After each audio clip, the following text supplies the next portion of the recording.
Brought to you by NBC bearing, भारताची पहिली bearing उत्पादक।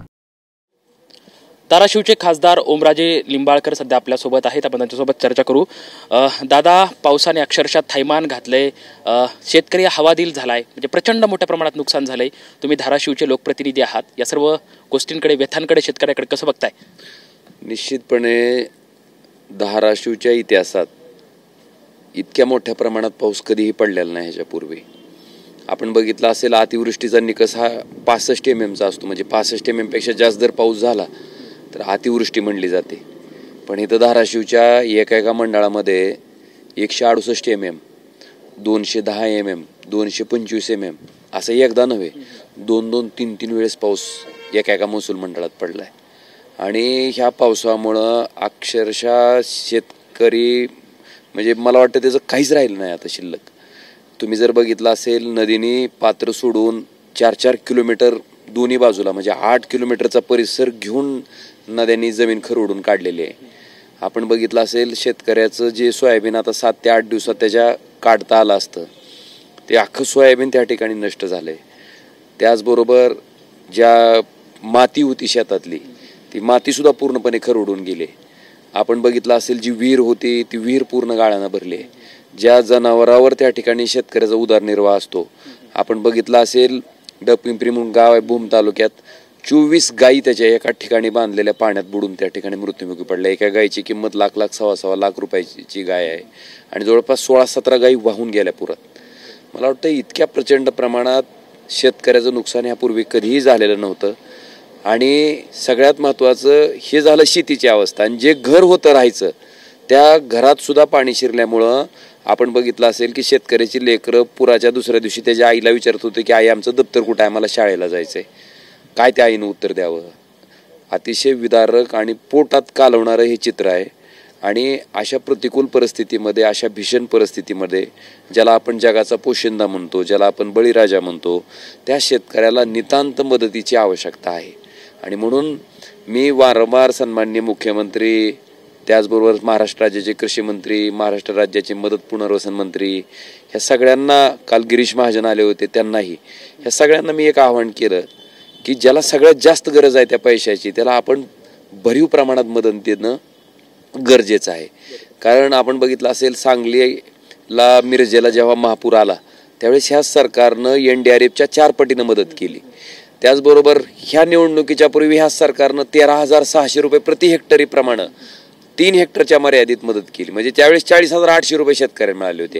पण आता जी काय मदत राज्य सरकारकडनं दिली जाते ती अतिशय तुटपुंजी आहे।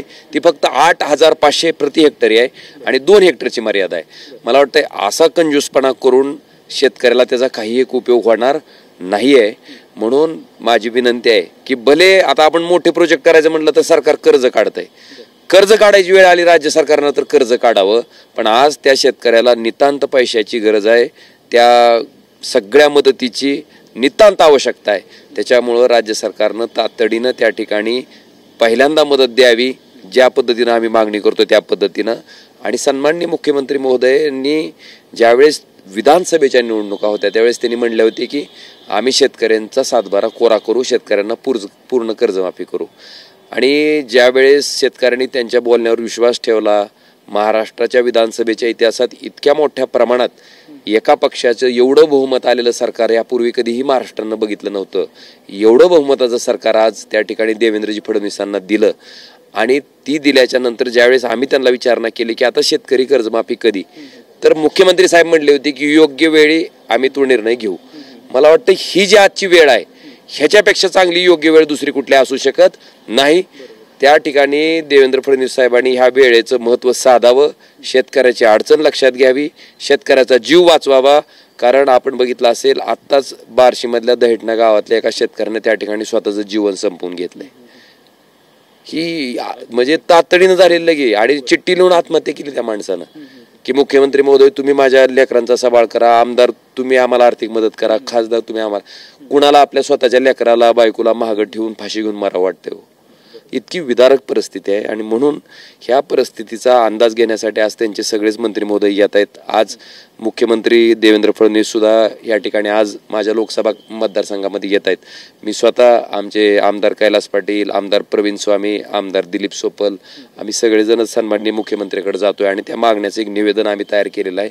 ते निवेदनही त्यांना देणार आहेत. ह्या परिस्थितीची दाहकता त्यांच्या लक्षात आणून देणार आहेत. अपेक्षा इतकीच आहे की आता सत्ताधारी विरोधक हे राजकारण करत बसण्यापेक्षा शेतकऱ्याला मदतीची नितांत आवश्यकता आहे, तर ती मदत त्या ठिकाणी भरीव प्रमाणात शेतकऱ्याला तातडीने मिळावी. खरं तर दादा, सध्या शेतकऱ्यांच्या शेतामध्ये पाणी, त्याचबरोबर त्यांच्या डोळ्यामध्ये सुद्धा आता पाणी साचलेलं आहे. अत्यंत विदारक चित्र आहे. परंतु लोकप्रतिनिधी कसा असावा, तर तुमच्या एका व्हिडिओचं प्रचंड प्रमाणात कौतुक होत आहे की फील्डवरती उतरत म्हणजे पार तुमच्या गळ्यापर्यंत पाणी असताना सुद्धा तुम्ही पाण्यामध्ये उतरलात, एका कुटुंबाला तुम्ही वाचवलं. नक्की काय तो क्षण, भावनिक क्षण होता किंवा तो शहारे आणणारा क्षण होता? तो एक लक्षात घ्या, शेवटी लोकप्रतिनिधी हा सुद्धा माणूस आहे. आता आमचं दुर्दैव आहे की आम्ही राजकारणात आहे, कारण आम्ही केलेल्या प्रत्येक कृतीकडे बघताना लोक राजकीय अँगलनं बघतात. पण अरे आम्ही सुद्धा माणसं आहेत ना शेवटी. जर माझ्या कुटुंबातला मुलगा, माझी पत्नी, माझे आई वडील जर एखाद्या ठिकाणी 24 तासापासून पडत्या पावसात त्या ठिकाणी अडकलेत आणि पाणी वाढतंय, 24 तास विचार करा, प्यायला पाणी नाही, खायला अन्न नाही, पडत्या पावसात छतावर उभारलेत, पाऊस पडतोय सारखा, पूर्ण कपडे ओले आहेत, अंग ओलं झालंय, तुम्ही थांबा बरं 1 तास 2 तास पाण्यात भिजून रात्रभर काय अवस्था होती बघा. 24 तास कसे राहिले असतील ती. त्यांना सोडवणं ही आपली प्राथमिकता असली पाहिजे का नाही? आमदार खासदारही सोडा, सगळं लोकप्रतिनिधी पण सोडा. आपण एक माणूस म्हणून काय निर्णय घेतला असता तिथं? आपण त्यांना सोडवणं पहिली प्राथमिकता असली पाहिजे ना आपली, आणि तीच केलं मी काय वेगळं केलं अशातलं नाही. कारण माझं कुटुंब त्या जागी जर असतं तर मी गप्प बसलो असतो का, बघत बसलो असतो का? परिस्थिती अशी झाली होती की एनडीआरएफची बोट त्या ठिकाणी गेली. त्याने त्या घरातल्या त्या लहान 2 वर्षाच्या मुलाला, त्याच्या आईला, त्याच्या आजी आणि आजोबाला रेस्क्यू केला आणि बोटमध्ये आले ते सगळे. आणि ती बोट जात असताना पाण्याचा प्रवाह प्रचंड असल्यामुळे त्यांनी दावं बांधलं होतं त्या बोटीला आणि त्या झाडाच्या बुडाला. आणि ती बोट चालू करून त्यांना त्याच दिशेने यायचं होतं आणि ते यायचं म्हणून त्यांना ती दावं सोडणं गरजेचं होतं. आणि मग त्यांनी गावातल्या लोकांना तिथून हाक मारत होते की कोणीतरी या त्या झाडाच्या बुडाचं जे दाव आहे ते तुम्ही सोडा. पण त्यात पाण्याचा प्रवाह इतका प्रचंड होता की तिथं जाणं सोपं काम नव्हतं. मग गावातल्या काही पुरं होते ज्यांना पोहायला येतंय त्यांना मी म्हणलं की ज्याला चांगलं पोहायला येतंय आणि जी घाबरत नाही पाण्याला अशी लोक या म्हणलं. त्याच्यातल्या एका मुलानं एक मोठा लाकडाचा, त्याला आम्ही डाम म्हणतो, तर लाकडाचा डाम घेतला आणि तो डाम त्या झाडामध्ये गुंतवला. आणि मग त्या डांबाचा आधार घेऊन आम्ही त्या पाण्याच्या प्रवाहामध्ये त्या झाडाच्या बुडापर्यंत गेलो. त्या झाडाच्या बुडापर्यंत गेल्याच्या नंतर जी दावं त्या ठिकाणी अडकलेलं होतं ते दावं आम्ही सोडवलं. आणि सोडवल्याच्या नंतर ज्यावेळेस आम्ही परत येत होतो त्यावेळेस त्या हातात दावं धरूनच, कारण आपण बघितलं असेल ज्यावेळेस आम्ही परत येण्यासाठी पाय उचलले तेव्हा पाण्याचा प्रवाह इतका होता की आमचे पाय दोन्ही आदरच झाले. त्या डांबालाच आम्ही अक्षरशः लटकून, आपण जसं लोंबकळत बाहेर पडतो तसं आम्ही पूर्ण शक्तीनिशी बाहेर पडलो. आणि बाहेर पडल्याच्या नंतर त्या ठिकाणी त्या बोटीची इंजिन जे आहेत त्यातलं एक इंजिन चालू झालं आणि ते या इंजिनच्या माध्यमातून त्यांनी आता असं ठरवलं की पुढे यायचं आणि बाहेर निघायचं. पण त्यांनी इंजिन चालू केलं आणि अर्ध्या प्रवाहात आल्याच्या नंतर पूर्ण प्रवाह त्यांच्या विरुद्ध दिशेनं होता, त्यांना घेऊन जात होता आणि बोट जी येत होती ती विरुद्ध प्रवाहाने येत होती. अशा परिस्थितीत मध्ये आलं की त्या बोटीचं इंजिन बंद पडलं आणि ती बोट जी आहे ती त्या प्रवाहाबरोबर वाहून जाऊ लागली. पण नशीब असं की तिथे एक त्याच जे कुटुंब अडकलं होतं त्यांचा एक वॉटर फिल्ट्रेशनचा प्लांट होता आणि त्याचं बांधकाम होतं. त्या बांधकामाला ती बोट जाऊन अडकली आणि ती अडकल्याच्या नंतर तातडीनं गावातल्या लोकांनी, आम्ही सगळ्यांनी, एनडीआरएफचे जे जवान होते त्यांच्या दिशेनं दावं फेकली आणि दावं फेकून अक्षरशः ओढून त्यांना त्या ठिकाणी आम्ही त्या बोटीला बांधल्याच्या नंतर ती ओढून आम्ही ती बोट बाहेर काढली. आणि जे 2 वर्षाचं मूल होतं, त्याची आई होती, परत ते आजी आजोबा होते, त्यांना आम्ही रेस्क्यू केलं. जर त्या ठिकाणी तातडीनं आम्ही ती निर्णय घेतला नसता तर आता ह्या एनडीआरएफच्या जवानाचं त्या 4 लोकांचं रेस्क्यू ऑपरेशन आपल्याला शोधावं लागलं असतं कुठे गेलेत म्हणून. ही निर्णय कसा असतो आपत्कालीन परिस्थितीमध्ये, त्यावेळेस जे माणूस म्हणून मला सुचलं ते मी माझं कर्तव्य पार पाडलं. मी काही वेगळी गोष्ट केलेली नाही. आणि दुसरी सगळ्यात महत्त्वाची गोष्ट की मी तेरणीच्या काठचा आहे, मला पुराच्या पाण्याचा अनुभव आहे, गाळाचा अनुभव आहे. आम्ही कमरे इतक्या, छाती इतक्या गाळात घुसून जेव्हा शेतात मोटरी टाकावं लागतात ते टाकलेले आहेत, त्याच्यामुळे त्याचा अनुभव आहे, त्याची भीती अजिबात नाही आहे. पुराच्या पाण्यात मी कित्येक वेळेस पोहलेलो आहे, त्यामुळे ती भीती नव्हती. आणि आत्मविश्वास होता की जर समजा आपण इथून सटकलो तरी पोहून आपण बाजूला निघू शकतो. खरं तर आज राज्याचे मुख्यमंत्री आणि उपमुख्यमंत्री अतिवृष्टी जी सर्व आपला भाग आहे त्याची पाहणी करणार आहेत. त्यातच महत्त्वाचं म्हणजे उपमुख्यमंत्री एकनाथ शिंदे यांनी जे आपल्या अतिवृष्टी भागामध्ये झाले आहे ते काही साहित्याचं जे आहे ते वाटप करणार आहेत. मात्र या साहित्यावरती त्यांनी स्वतःचा फोटो लावला आहे. तर या त्या फोटोकडे तुम्ही कसं बघताय? मी आता ह्याच्यात राजकारण करू इच्छित नाही. मला म्हणजे आपण त्याच्याकडे आता राजकीय अँगल नको बघायला. पूरग्रस्त भागातल्या लोकांना आज मदतीची आवश्यकता आहे. मग ती मदत कोण फोटो टाकून देतंय का बिगर फोटोचं देतंय हा ज्याच्या त्याचा भाग आहे. मला त्याच्याबद्दल काय बोलायचं नाही. प्रत्येकानं मदत करावी ही माझी अपेक्षा आहे. फोटो टाकून करा किंवा बिगर फोटोचं करा पण मदत करा हीच माझी अपेक्षा. आणि त्याच्या पुढे जाऊन निश्चित तुम्ही ही मदत केली त्याच्याबद्दल तुमचं अभिनंदन आभार. पण तुम्ही आता राज्याचे उपमुख्यमंत्री आहात. तुम्ही जशा पद्धतीनं त्या ठिकाणी आमदारानं कुठलंही काम सांगितलं की त्याच्यावर सही करून तुम्ही मान्य करत होता, आज आमच्या शेतकऱ्यावर तीच वेळ आहे. आज अक्षरशः त्याच्या पोटात आग पडली आहे. त्याच्या शेताचं जी होतं ती पूर्ण अशा बेचिराग झालंय. आज त्या शेतकऱ्याला मदतीची आवश्यकता आहे. मला वाटतं तुमचा वेटो वापरून तुम्ही मुख्यमंत्र्याला ज्या आमच्या मागण्या आहेत की शेतकऱ्याला NDRFच्या 4 पटीनं मदत त्या ठिकाणी तुम्ही द्यावी. शेतकऱ्याची जी विहीर बुजली त्याच्यासाठी तुम्ही योजना द्यावी, मदत द्यावी. आणि जी गाईला तुम्ही 35,000 रुपये देता, गाय 1,00,000 लाखाची, तुम्ही 35,000 कशाला देता? 1.5 लाखच द्या ना. तुम्ही म्हणताय ना आता उपमुख्यमंत्री पदावर बसता, तर ह्या सगळ्या बाबी तुम्ही देवेंद्रजींना सांगून पूर्ण कराव्यात. तुम्ही जर ह्या केल्या तर अभिनंदन करू ना आम्ही. आज मी म्हणलं ना मी आज विरोधक, ती सत्ताधारी म्हणून मी ही मागणी नाहीच आहे. लोकांचा प्रपंच बुडालाय आणि त्यांना मदत करणं मानवतेच्या धर्मानुसार सरकारची आमची सगळ्याची सामूहिक जबाबदारी आहे आणि ती पार पाडणं गरजेचं आहे. आपल्या पक्षाचे नेते संजय राऊत पण या संदर्भात असं म्हणतात की फोटो त्याच्यावरती वापरण्याची काय आवश्यकता नव्हती.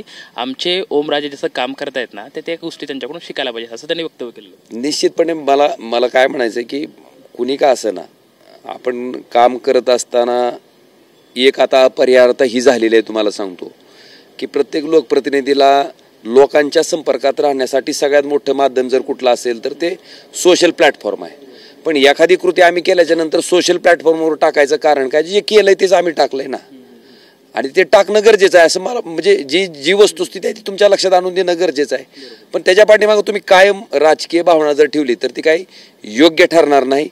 मला वाटतं ज्याच्या त्याचा बघायचा प्रश्न आहे. पण आजच्या परिस्थितीत मात्र मी एवढं सांगेन की आमच्या भागातल्या पूरग्रस्त शेतकऱ्यांना मदतीची नितांत आवश्यकता आहे. जी कोणी मदत करायला येणार आहेत त्यांचं अभिनंदन आहे.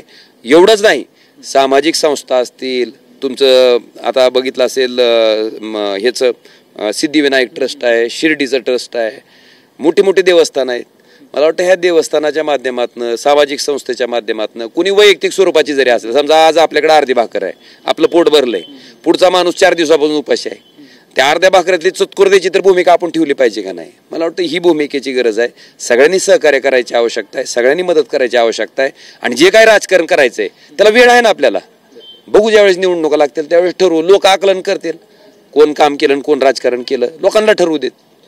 हे होते खासदार ओमराजे निंबाळकर. खरं तर सध्या परिस्थिती अशी आहे की सर्वांनी मदत करणं जे आहे ते आवश्यकता आहे अशी प्रतिक्रिया जी आहे ती ओमराजे यांच्याकडून पाहायला मिळते.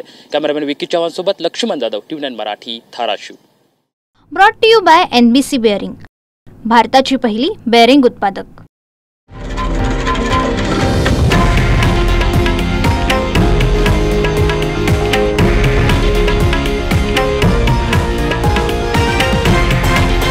हे आहे देशातील नंबर 1 न्यूज नेटवर्क आणि आपण पाहत आहात TV9 मराठी, एकमेव.